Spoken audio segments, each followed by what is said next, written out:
मध्य पूर्वेत एखादा संघर्ष पेटतो आणि हजारो किलोमीटर दूर असलेली भारताची अर्थव्यवस्था त्याचा फटका बसण्यासाठी तयार होऊ लागते. भारत आपल्या एकूण कच्च्या तेलाच्या गरजेपैकी सुमारे 85% तेल आयात करतो. जेव्हा स्ट्रेट ऑफ होर्मुझ सारखा महत्त्वाचा समुद्री मार्ग तणावामुळे अडथळ्यात येतो किंवा कतारसारखा पुरवठादार देश गॅस उत्पादन कमी करतो, तेव्हा आपल्या अर्थव्यवस्थेचं इंजिनच थांबायला लागतं. इतर देश अशा परिस्थितीत टिकून राहतात कारण त्यांच्याकडे असतात स्ट्रॅटेजिक पेट्रोलियम रिझर्व्ह, म्हणजेच जमिनीखाली साठवलेले मोठे इंधन साठे. पण भारताकडे पुरेसा बफर स्टॉक नसल्यामुळे आपल्याला बाजारात ज्या किमतीला इंधन मिळेल त्या घाबरलेल्या वाढलेल्या दराने ते विकत घ्यावं लागतं. म्हणजेच परदेशातील एखादा संघर्ष थेट आपल्या घरातील संकट बनतो, कारण आपल्याकडे तो धक्का सहन करण्याची तयारी नाही. याचा पहिला परिणाम होतो चलनावर. महागडं तेल खरेदी करण्यासाठी आपण परकीय चलन खर्च करतो आणि त्यामुळे रुपयाची किंमत डॉलरच्या तुलनेत घसरते. हा परिणाम पुढे उद्योगांपर्यंत पोहोचतो. गुजरातमधील मोरबी सिरामिक क्लस्टर, जो 75,000 कोटी रुपयांच्या निर्यातीसाठी जबाबदार आहे, तो बंद पडतो, कारण त्यांच्या भट्ट्या गरम करण्यासाठी त्यांना आयात केलेल्या नैसर्गिक गॅसवर अवलंबून राहावं लागतं. ही अनिश्चितता सामान्य लोकांपर्यंतही पोहोचते. लोक घाबरून लाल LPG सिलेंडर साठवू लागतात आणि त्यामुळे बाजारातील गॅसचा पुरवठा आणखी कमी होतो. याचा फटका तुमच्या रोजच्या खर्चावर बसतो. जेव्हा औद्योगिक इंधन महाग होतं तेव्हा रस्त्यावर मिळणारा 50 रुपयांचा साधा सँडविच 80 रुपयांपर्यंत पोहोचतो, फक्त गॅसच्या वाढलेल्या खर्चामुळे.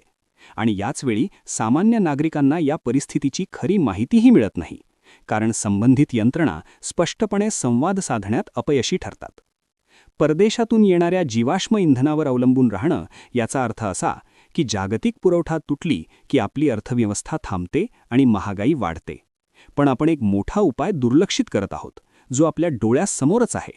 भारत दररोज 1.6 लाख टनांपेक्षा जास्त घनकचरा निर्माण करतो. हा कचरा लँडफिलमध्ये सडू देण्याऐवजी आपण त्यापासून बायोगॅस तयार करू शकतो. हा बायोगॅस म्हणजे सेंद्रिय कचऱ्यापासून तयार झालेलं इंधन, जे थेट आपल्या स्वयंपाकघरात वापरता येऊ शकतं.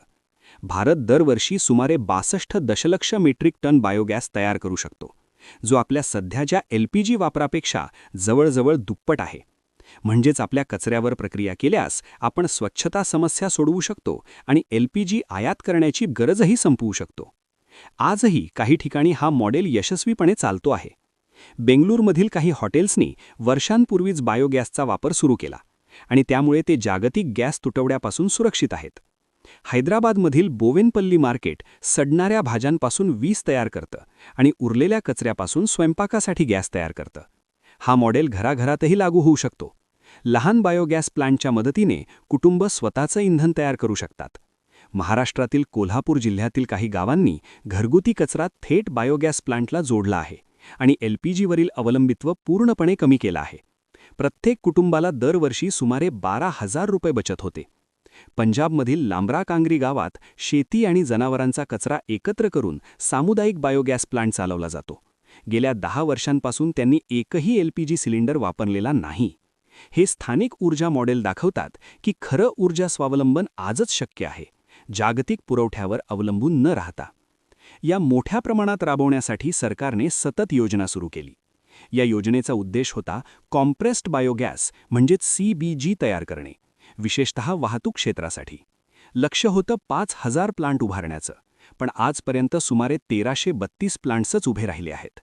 कारण कठीण प्रक्रिया, परवानग्या आणि बँक कर्ज मिळण्यात अडचणी. आता खाजगी क्षेत्र पुढे येत आहे. रिलायन्स कंपनी आंध्र प्रदेशात सुमारे 65,000 कोटी रुपये गुंतवून 500 बायोगॅस प्लांट उभारणार आहे. मोठ्या कंपन्यांना आता समजतंय की कचरा म्हणजे एक अमर्याद आणि फायदेशीर ऊर्जा स्रोत आहे. स्वस्थ आणि स्थिर आयात केलेल्या तेलाचा काळ संपत चालला आहे, कारण जागतिक अस्थिरता वाढत आहे. पुढचं पाऊल स्पष्ट आहे: बायोगॅस मोठ्या प्रमाणात तयार करणे आणि तो थेट आपल्या पाईप्ड गॅस नेटवर्कमध्ये मिसळणे. यामुळे प्रत्येक घर आणि व्यवसायासाठी एक मजबूत आणि सुरक्षित ऊर्जा व्यवस्था तयार होऊ शकते. आपल्याला आता परदेशातून येणाऱ्या मर्यादित संसाधनांवर साठा करण्यापेक्षा आपल्या शहरात निर्माण होणाऱ्या नवीनीकरणीय संसाधनांचा योग्य वापर करायला हवा.